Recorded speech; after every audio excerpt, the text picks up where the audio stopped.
নমস্কার বন্ধুরা, যে যেখান থেকে দেখছো আমার অনুষ্ঠান, সবাইকে অনেক অনেক ভালোবাসা।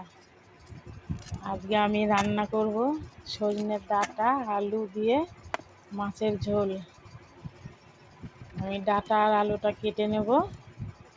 ভাতটা হচ্ছে, ভাত হয়ে গেলে নামিয়ে মাছটা ভাজবো।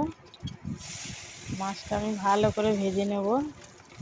ভাজা হয়ে গেছে, মাছটা নামিয়ে নেব। নামিয়ে বন্ধুরা, ফোড়নটা দেখাতে পারলাম না, আগুনটা অনেকটা বেড়ে গেছিলো।